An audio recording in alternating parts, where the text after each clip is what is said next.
Define posture for me, because I think that's a really great place to start, right? Yeah, I can define bad posture as when you catch yourself in a reflection and you realize, wow, I'm starting to look more like a C I love than an I. That's so great. You know, the question is that a matter of aesthetics or pain? Well, certainly for me, it's not pain, but you know, it's not becoming, Andrew. I notice that it's not becoming. I notice that unless I pay attention to my posture while sitting, unless I do like bridge my fingers together and pull my chin back a few times a day, that I'm just naturally starting to tip over forward towards my text messages that aren't even in my hands right now. And I think this is, you know, the younger generation. I mean, now that I'm 49, I can talk like that, right? I mean, it's striking. Were you born in the 1900s? They are late 1900s. Yeah, That's exactly. They're starting to look like they're shaped like a C.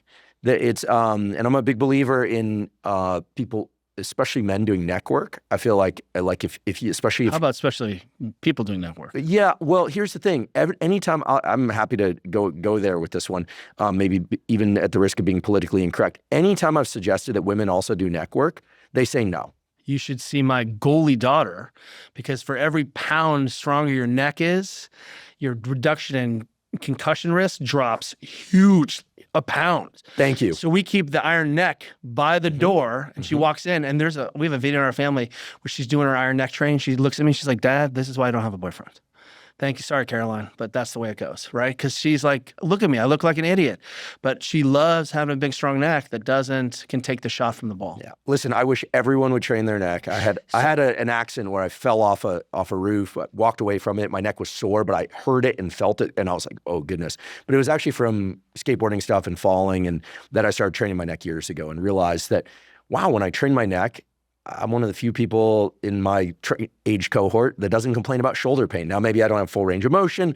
Maybe I'm hanging out with the wrong people. But anytime I see somebody with really broad shoulders, where their neck is really inside of their jawline, it looks like a head was placed on the wrong action figure body, I just want to go over to them and say, listen, it's aesthetically ridiculous. It looks like one of those flip books in the kids where you can change the head, the body, and the legs to be different animals. More seriously, it's a hazard because it's your upper spine. It's clearly not in line with the rest of your strength profile.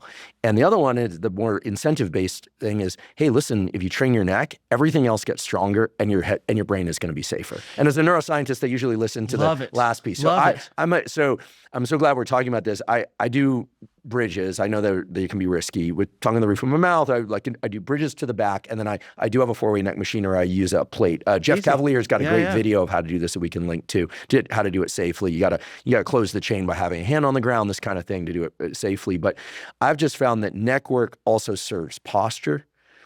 Posture serves the ability to make eye contact when you have those things we call conversations with people in real life.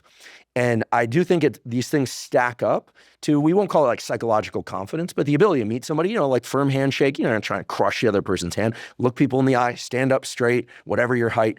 These things really matter in subtle ways or not so subtle ways. I think that I do feel like yes, that the younger generation and the older generation, they kind of drop out of certain elements of life. If you're looking down at the ground or your phone all the time, you can't look people in the eye, you're posturally not right, you're in pain, you're not as strong as you could be. I mean, these things stack up to being like in an aquarium full of fish. You're becoming the fish in the background that's like it was kind of sickly. And the other fish are getting all the good stuff. And, if you define posture as like the Latin word root is position. So what we're really saying is I have good position, I have bad position. I have bad position. One of the ways I think we've lost the narrative a little bit is we try to give people these extrinsic cues to correct their posture. Shoulders back and down, check your tint. So all of a sudden you're like, well, when am I going to be a human being? And how do I practice this when I'm doing a complex skill? So the organization of your body, the organization of your spine particularly, really is a reflection of your movement habits, your behaviors, your self-identity. There's a lot of things in there, right? Mm-hmm. You didn't get the job. You got the number from Juliet. Right, or you're sleep deprived. You've been, 100%. And I'm going to call myself out because people are going to do it. There are many times on this podcast when I go and I look at because I do listen to the podcast, trying to see places I can improve, et cetera. And I'll be like, wow, my posture. I'm like, hunched over, and I think to myself, and I'll You go might and be, I you're look. just reflecting my posture. It's No, fine. no, and I track my sleep. So, I'll go back and look, and I'll be like, yeah, I wasn't sleeping as well those days, or whatever it is, right? I mean, I think that we are all guilty of not paying enough attention to our posture. So what we can do is we could define posture as there is a median range of the joint positioning where we simultaneously have most access to our physiology, right? And I'll explain that a little more. But also, those shapes aren't associated with increased pain risk and increased injury risk, which is real. The research does bear that there are positions and shapes that lead to less effective movement and are more likely to experience pain. It's probabilistic. It's not guaranteed. There's more likely. So one of the things that I think you could understand is, hey, do you want to have access to all of the machinery? So go ahead and slouch. Go ahead with me. And then just turn over your shoulder. How far can you turn? Yeah, not very far. Now watch this. Get into a position where you take a huge breath. Get to the biggest position where you take the biggest breath. Okay, so that's a pretty rocking shape. Now turn your head. It goes further.